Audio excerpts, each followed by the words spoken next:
मराठी माणसांना कुसुमाग्रज आणि त्यांच्या कविता काही नवीन नाहीत. फेब्रुवारी महिना आणि 27 फेब्रुवारी हा दिवस जागतिक मराठी दिवस म्हणून साजरा केला जातो. अलीकडेच मी श्रीलंकेला आले त्यावेळेला तिथला समोरचा स्वच्छ समुद्र आणि सगळं वातावरण बघून मला कविता आठवली, जी नेहमीच मला समुद्र बघितल्यानंतर म्हणावीशी वाटते. कुसुमाग्रजांची कविता.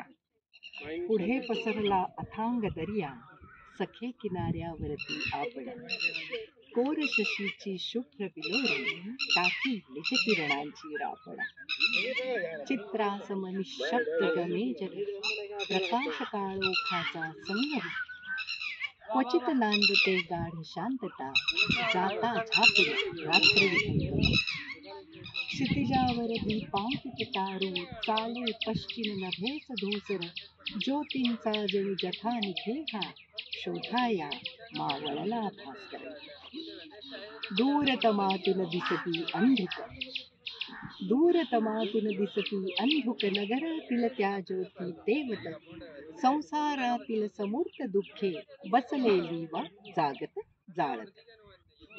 हळूहळू खळबळ करीत लाटा, पुळणीवर येऊन ओसरती, जणू जगाची जीवित स्वप्ने स्फुरती, फुलती, फुटती, विरती.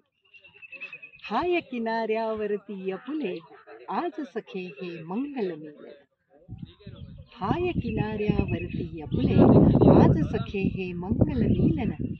जीवित दर्या परी नसे ते, केवळ सुंदर केवळ भीषण, केवळ सुंदर केवळ भीषण.